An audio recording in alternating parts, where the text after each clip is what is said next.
Cycle Frontier Season 2 launches September 28th. In this video, I'm going to go over everything you need to know about what has changed, what is new, and I'm going to give you guys some tips on how to achieve success this season. If you're a new or returning player, the Cycle Frontier has a lot to offer. My hope is that by the end of this video, you will feel well informed and can jump into the season with an advantage of knowledge. First off, what has changed? Season 2 marks the first wipe in the Cycle's official history. There will be things that you lose and things that you keep at the start of the season.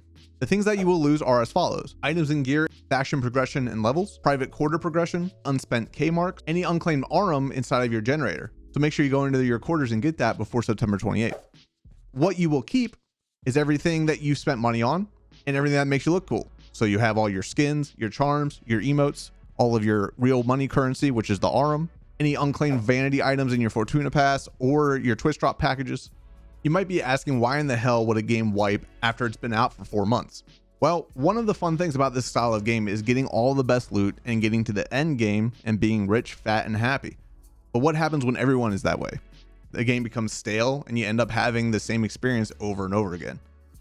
Remember, fresh equals fun in this style of game.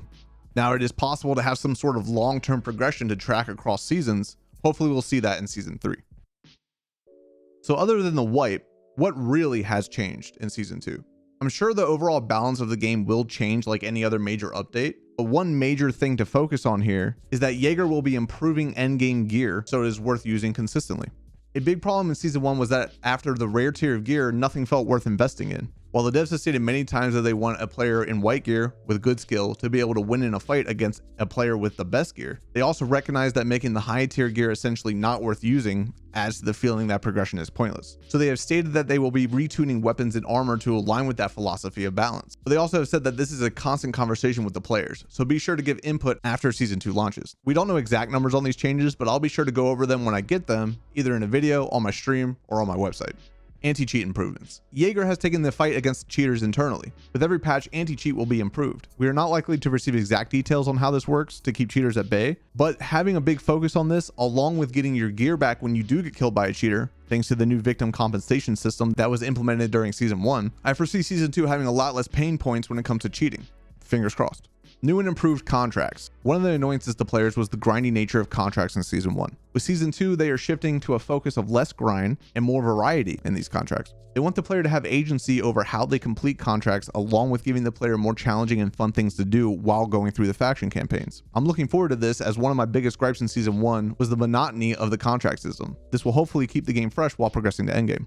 There will be a bunch of quality of life changes in Season 2, the most important of them being the reconnect feature. No longer will your game crash and you lose all your gear. If you disconnect for any reason, you'll be able to rejoin your session. Along with this, there will be UI changes that should make navigating the UI in the station easier. Jaeger also said quality of life improvements will be coming throughout the season, such as a crafting queue, a recipe tracker, and weapon attachment defaults for weapons. The Fortuna Pass will be all new as well. I'm excited to see what stuff is in it this go around, as the last battle pass wasn't anything too special in my opinion. I hope to see some cool skins in this one. I'll be sure to post the entirety of the patch notes on my website, the Cycle Databse. The link will be in the description. All right, so the fun part, what is new in Season 2?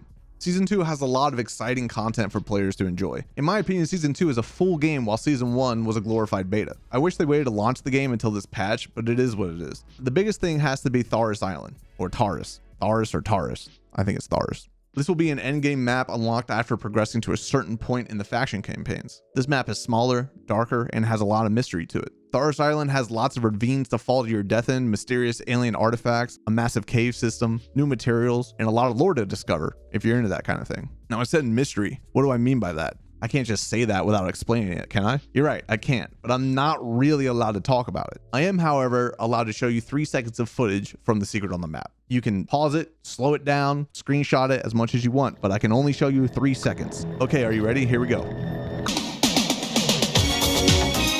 No, I'm joking. Sorry, I had to. I've never been able to rickroll on a video before, and that was a perfect setup. But for real, here's the 3 seconds. What do you think this is? It's dark, it's mysterious, it's gloomy. It looks like technology to me. I'm excited for y'all to discover what this room is and what it has to do with the end game of the cycle. I can mention one other thing about it. This secret somehow relates to the gear perk system coming out in season 2. I will have a more informed and descriptive video coming out about it in the future, so be sure to subscribe to see that. The map itself is too big to cover in a video like this, but if you wanted to take a look at the map before you have access to it in the game, I will have it up on the Cycle Database along with the other 2 maps under our interactive map feature. You will be able to see the item and node spawns on the map and get a sense of its layout. I will say the in-game image they use for the map is not helpful at all, so they really want you to discover and feel out this map as you play it. They definitely were going for a slow-paced, intense, close-quarter feel with Tharis Island. Next up, probably the feature I'm most excited about is the new gear perk system. Now, like I mentioned before, I'm not really allowed to go into this, but I can speculate. Looking at the gear in the game that has different perks on it currently, such as having more stamina when using tactical gear, or having health regeneration when using restoration gear, my assumption is that this system is expanding, adding new playstyles you can achieve with these perks. For the love of God, give me a featherfall perk where I don't take fall damage. As y'all know, I'm a parkour god who falls a lot. For players that love getting best in slot gear sets in other games, this system will really drive that end game for you. Not only will you want to be able to craft the best gear,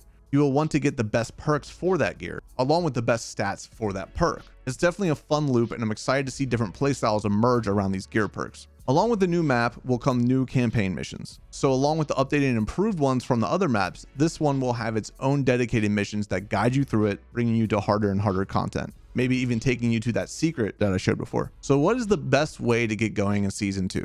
This section of the video is going to be dedicated to giving you guys a strong start in the Cycle Frontier season 2. The majority of players will most likely want to get to endgame and experience the new map and features.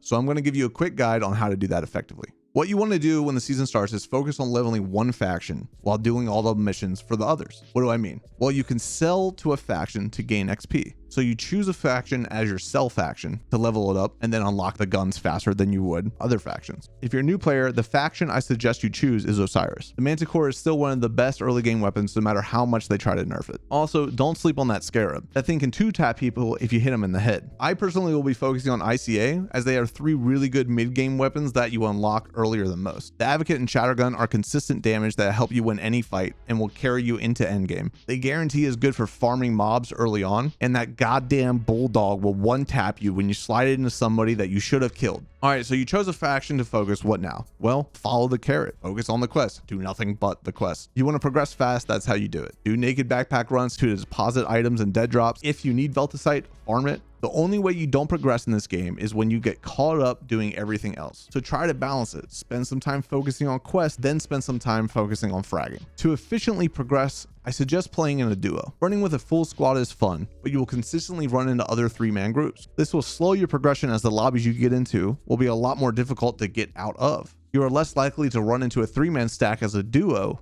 but you also won't have the disadvantage of playing by yourself. It's a happy medium in a playstyle. You and your buddy can work together to complete quests and share items to fast track your progression. If you don't have friends, I have tips for you as well. Not on how to make friends, but in the game. When solo, you got to play this game different. Play it with a goal. Too many times my dumbass hears a shot and like a dog to a squirrel, I run right at it. Don't be me, be better than me. Be smart. If you have a quest completed, get out. Don't risk it for the biscuit. Risking it is how you end up like me, never completing the faction missions last season and always being broke out of my mind. If you find yourself running out of money, get good at the focus crystal run on Bright Sands in the early game. Basically what you do is you hug the top left of the map going through the jungle. Along the way, you'll run into a bunch of focus crystal nodes. You can see this on my interactive map on the Cycle Database. But honestly, as soon as you can, move to Crescent. Crescent has overall better loot and more money to be made. Hey guys, sorry for the abrupt cut, but as we were editing this, patch notes came out for season 2. One big thing that they put into these patch notes is that Crescent Falls is going to be locked behind quest progression. You won't be able to move into Crescent Falls as soon as you want, but be sure to focus on getting to that point in the quest line so that way you can move to Crescent Falls ASAP. What this will mean is hackers won't be able to move on to Crescent so soon. So if you get on to Crescent, you'll have a little bit of a safety net there. Early on, I suggest running your best gear consistently. There's no gear fear here. This is the way I see it. If you never run with it, you won't get good with it. There are many times you'll lose a fight because you brought in white gear instead of green. My base run is tat gear, white and green because I love the stamina. I deck out a bolty full of attachments with ADS speed and time to equip, and then I rock a Scarab. But you can switch out that Scarab for a Bulldog, a Trench Gun, or an AR-55 if you like. You also want to focus on getting a good hoard of crafting materials. Go to my website and look up what it takes to make a full blue set, green stems, and grenades. Mid-game starts when you're able to use these things consistently. So having an entire stash of materials to make this stuff is highly important. focus a few runs a day on getting those materials so that you can snowball into mid game, which then will snowball you into late game. As far as quarters upgrades go, I suggest you focus on them in this order. Supply crate to be able to get daily gear. The higher you have this upgraded, the better gear you'll get. Your safe pocket weight increase so you can stash a lot of stuff in your butt. Stash size increase so you can store a lot of mats. The arm generation rate and arm cap, so that way you can make free cosmetic money, then the upgrade time reduction, then the K-Mark ones. You really want to focus on getting the first few supply crates, safe pockets, and stash upgrades, because you'll be at a big disadvantage until you have them. Okay, that's going to be the end of my tips. I'll have a lot more videos coming out during this season, so subscribe to stay up to date on what the best money runs, gear perks, and weapons are. Also, keep an eye on the Cycle Database. I have big things in store for that application. Thank you all for the support. I really hope season 2 is what the launch of the game should have been. I'm excited to see what happens. See y'all in Fortuna. Peace and love, everybody. Peace and love.